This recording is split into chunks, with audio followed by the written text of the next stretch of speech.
Amari, you're first to bat, man. Talk to us. Yeah, boys.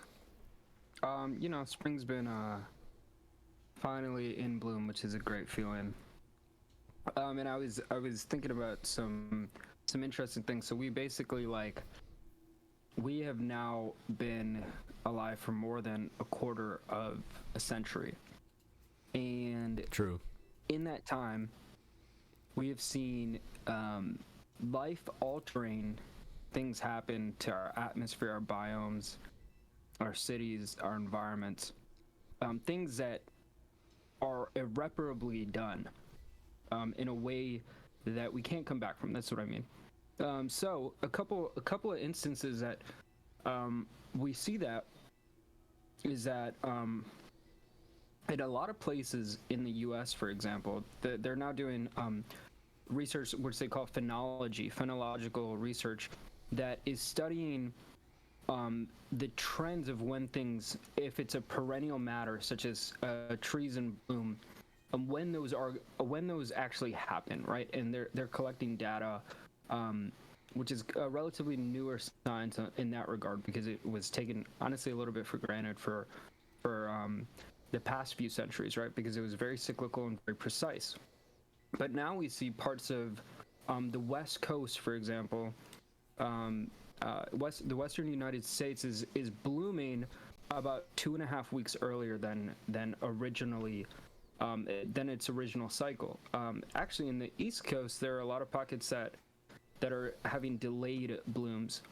Also, in our native Chicagoland, Wisconsin area, they're experiencing the same thing, and you might wonder, like, why everything is still dead in April. It's because actually there's a shifting trend towards things being perennially late. So that's one thing that I wanted to note, which I thought was interesting, because like we can see that, we can track that. Like it's very much something that every year you can kind of see through your life. In New York, where I'm at, there was no snow this year, which is the first time in decades where there was no recorded snowfall on the ground, or precipitous below 0 degrees Celsius snowfall, which was wild. But it didn't happen. And the reason why I felt so like closely like I was just like taken aback by it is because I grew up with snow, right? And I was expecting it to be like something that's going to be around, but you can't really take a lot of those things that you grew up with or things that you've experienced as a matter of fact anymore because of these abnormal changes. So that's one thing. And then there was also some interesting, well, I guess before we get into the second thing that I think is kind of fun and spooky, I want to just talk about that because I think it's something that's interesting. We're in spring now. Spring is like a beautiful time for renewal, for new acts. It's a rebirth, right? And we're finding that there are things that we've grown up with that aren't the same, right?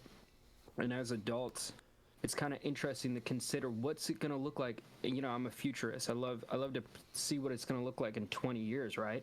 And what that might mean for us. Like, how is it going to really affect our lives? What does that really mean for everyday humans? We talk about it in conversation, but what are the actions that we could take? So just wanted to get your thoughts on that. How's your springs going?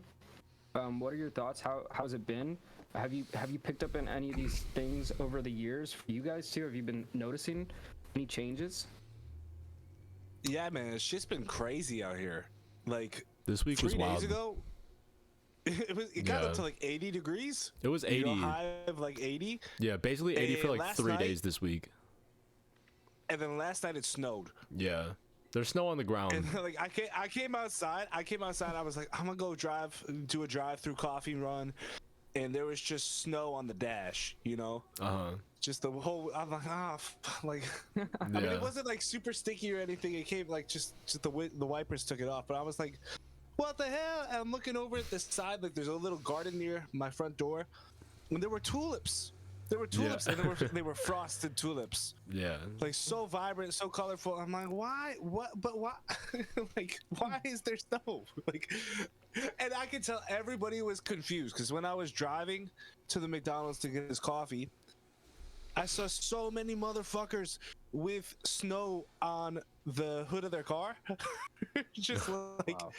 everybody was like, it's over. It's 80 degrees. We're putting the car, like, we don't need to put the car in the garage anymore. We're good. And nah, man.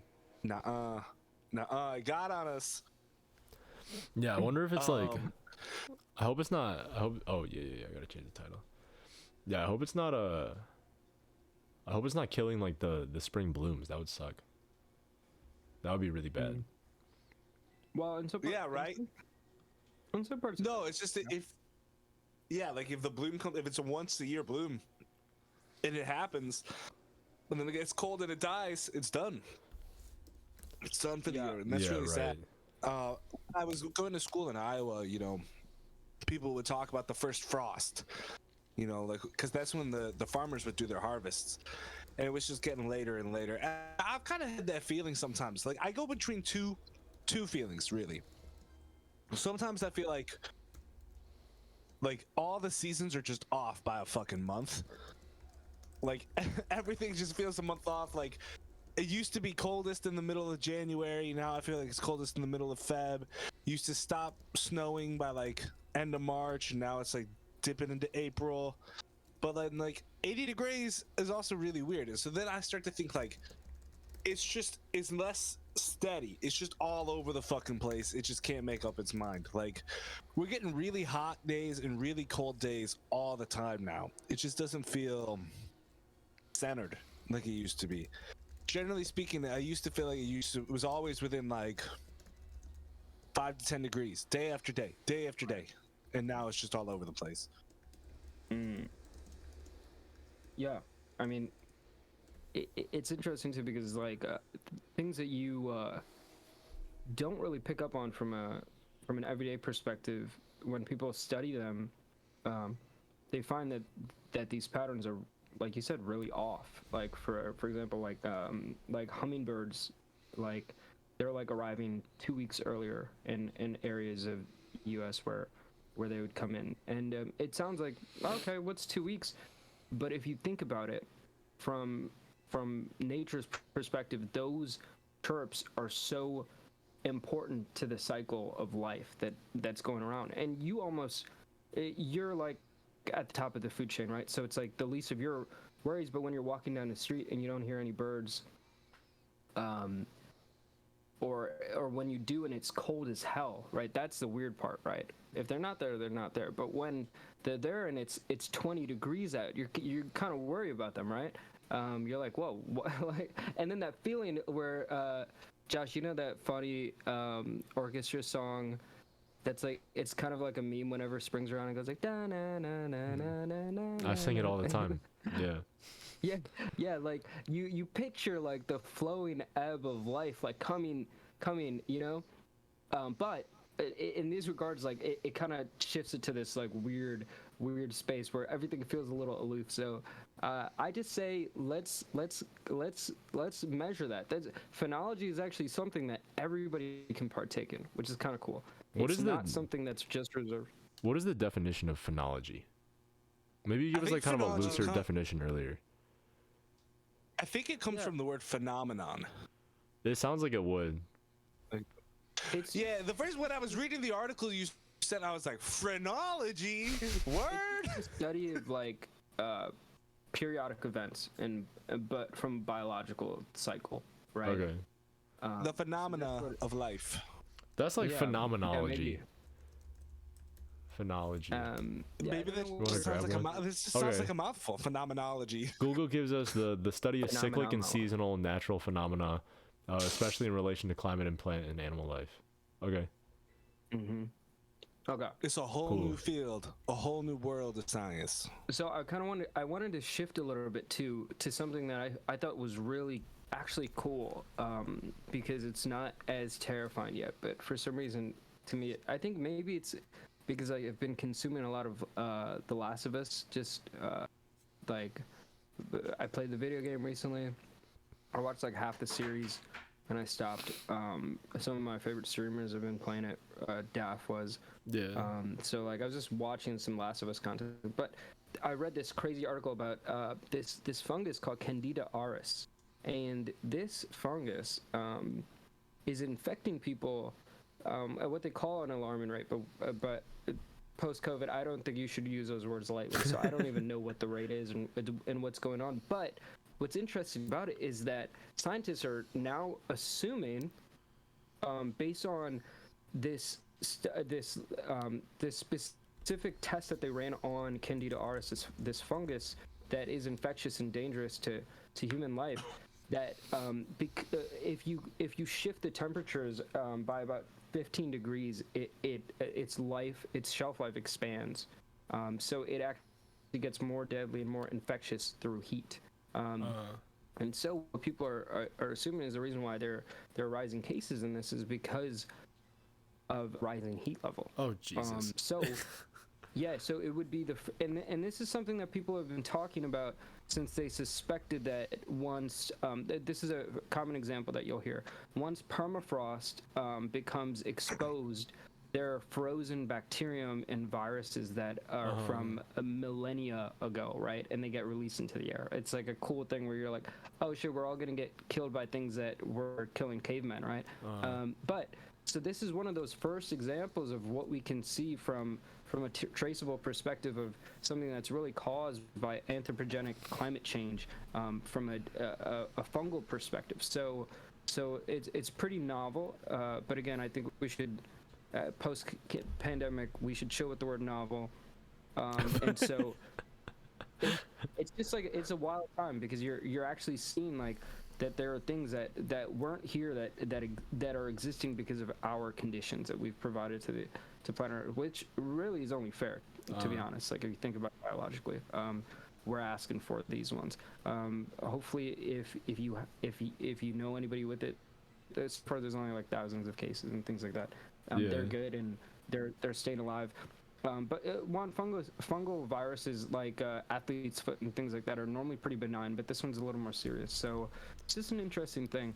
I don't really have a question, but I just want to share this with you guys because it is one of those things that we're going to be seeing pop up in the coming years and decades that we got to kind of be able to spot and be like, oh yeah, these are things that we haven't heard of, but now we see them, and it's because of us.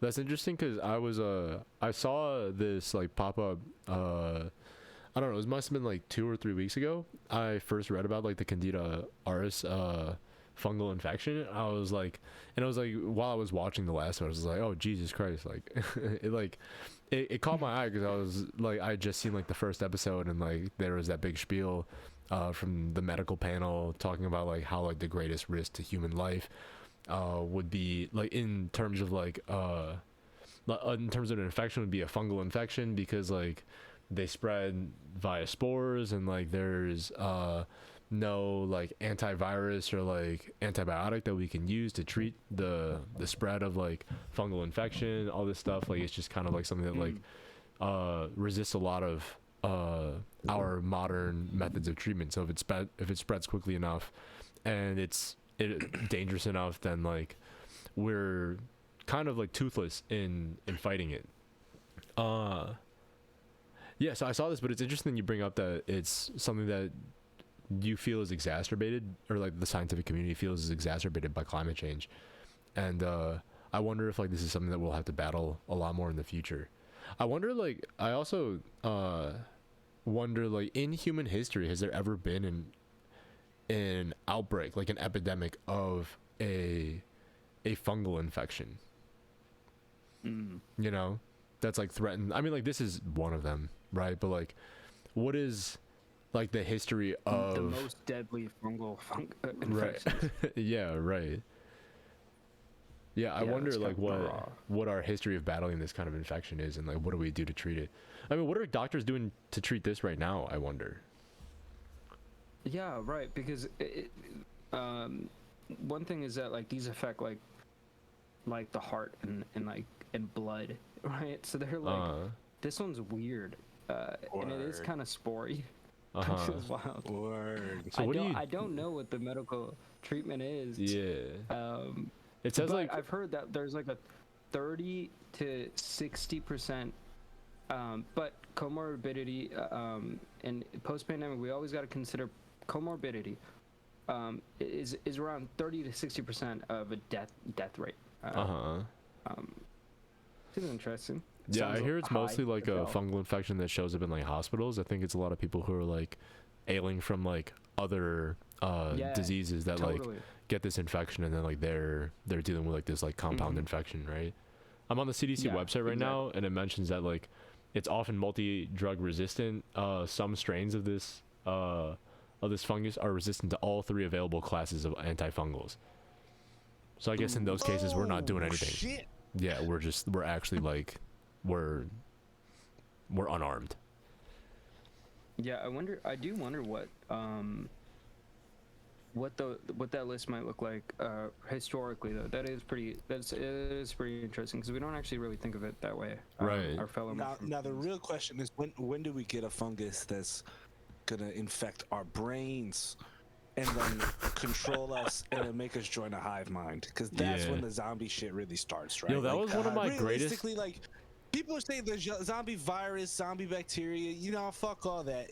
I agree with Last of Us. It's gonna be the zombie fungus. I think that's the way.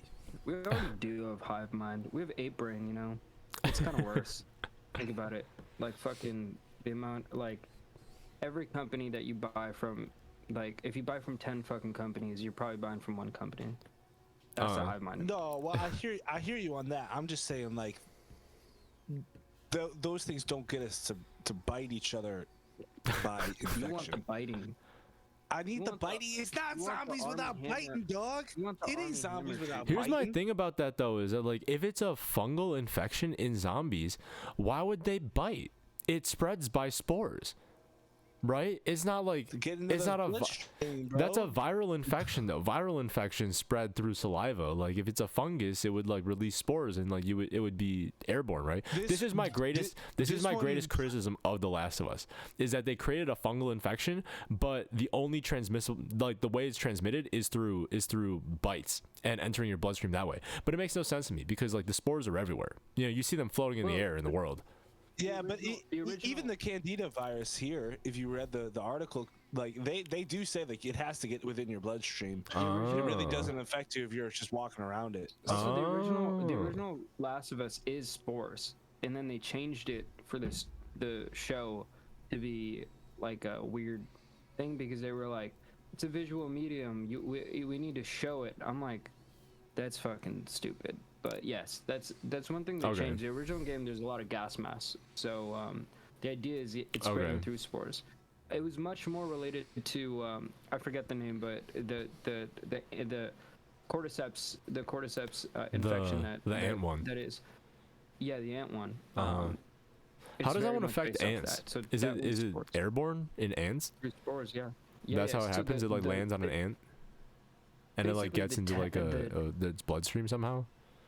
So when it infects the stem, like it creates this stem that shoots out of the ant's head, and that thing bursts into like hundreds of millions of particles, and it falls onto other ants, and then from there they get infected. The cordyceps. I wonder how it gets inside of an ant's body. Because you think of an exoskeleton, it's very hard. It seems impenetrable. Yeah, right. You know, I don't even think of ants. When I think of ants, I don't even imagine them with lungs or like nostrils or a mouth. You know, like I don't even think of ants like breathing like that. No, they do. Yeah. Ants are crazy, obviously they breathe. Word, ants breathe. That is weird. That is weird to think about. Yeah, I don't even. Maybe it's because they got that exoskeleton and you don't really see it moving much. Right. Yeah, like you don't see like the rise and fall of like a chest or something. You know. Ants breathe. Ants breathe. Ants need to breathe. All right, so I want to ask you more like I want to ask you about like the phenology stuff. When it comes to like these cycles, what's on your mind? Are you worried about anything? Are you like how do you feel about it? Well, I think that it's important for a few reasons. One, like from like an ecological perspective, phenology is like really important because it helps people that are preserving like forests from invasive species. They can basically use this to track what's happening to specific populations of animals and things like that. So it's an important aspect of ecology. So I believe in that. Also, it's like really good for like just kind of like assessing climate adaptation as we move forward, which is good from a vulnerable species ecosystem population perspective. For me, what I think is important is that especially after last year, what I kind of made peace with is that we are in the age of climate adaptation. We're not in the age of prevention, right? Or actually, we're really not in the age of adaptation. We're not in the age of mitigation. That's what I'm looking for. Mitigating climate circumstances is almost an impossibility at this point. Because think about it. Our first goals were always to get to a place in 2030 where we were adhering by some sort of IPCC standard that would make sure that we weren't causing CO2 eruptions, right? In the parts per millions, which is not going to happen. Which really means that 2050 isn't going to happen. So you have to look 2 decades ahead to be like, what other benchmarks are we going to fly past? So what's important about these is that they can actually connect you to the actual experience of the globe, which is really important for us. Because once we start understanding it from a biological perspective, what's changed in our lives, that's the things that we can communicate to others, to future generations too, even amongst ourselves, to kind of say, this is real. This is what we've lived as, right? These are the observations that make us recognize the period that we've lived in and what we've been causing. So it's the first aspect of us saying, because the previous generations really were kind of they were the almost like I'm trying to create almost an allusion to like people that you'd find in the town square when they were preaching on like a pedestal and telling you to beware of something that's coming, right? You almost kind of look at them as like irreverently, and there some people think of them as hacks, right? Because they're saying, watch out, this is what's going to happen. They're alarmists, right? You paint these things, but now you can actually see what's going on. So I think that's what's important, is because it grounds you within this understanding of science, which is really important. It's just like when you look up and you recognize that the sun rises in the east and it sets in the west every day. Like that's our first understanding that like, okay, like the rules that they've set for the phenomenon of physics is true, right? Because we can predict it, we can see it.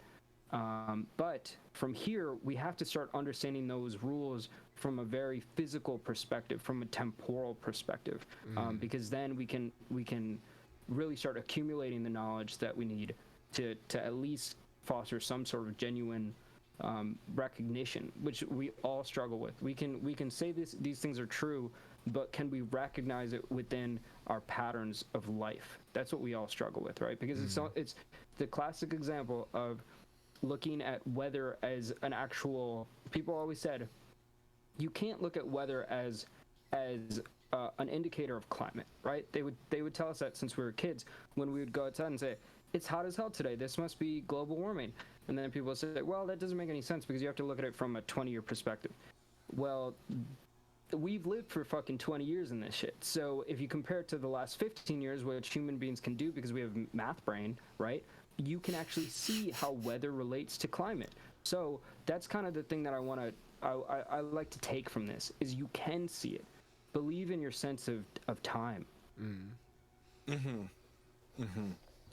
No, I think that's super important. And, just from, I think this is an important thing to bring up and is often overlooked in the discussion around climate change. So often it gets, like the political fight.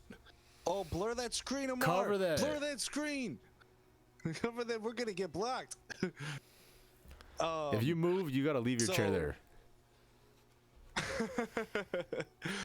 No, but it's usually so human focused, right? Like, oh, what are we doing? You know, like, how are we going to switch our cars? Or like, I don't like, some people don't want to do that. How are we going to get these businesses to be accountable? Things like, yeah, yes. And like, that's all true. And like, you know, you'll hear debates among like do you know like the effective altruism movement?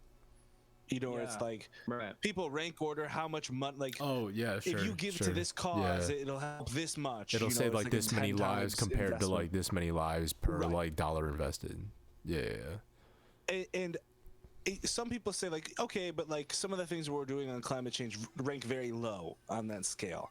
But I think this is an important thing to bring up, because it's like, we don't necessarily get the full word on that. Like, one, there's other species of life to consider, right? There's animals, there's plants, there's, you know, and we don't know how the world is going to react and affect us as well. Like you know, I don't think we understand. Next virus comes out of like a permafrost, and you know, who knows what happens. But like, ultimately, you know, I always think about that David Attenborough, A Life on Our Planet, where it's a witness testimony, and he's, over the course of his lifetime, like a third of the entire planet, it went from like 1/3 tamed and 2/3 wild to like 2/3 tame and 1/3 wild, and he called it like the taming of the planet.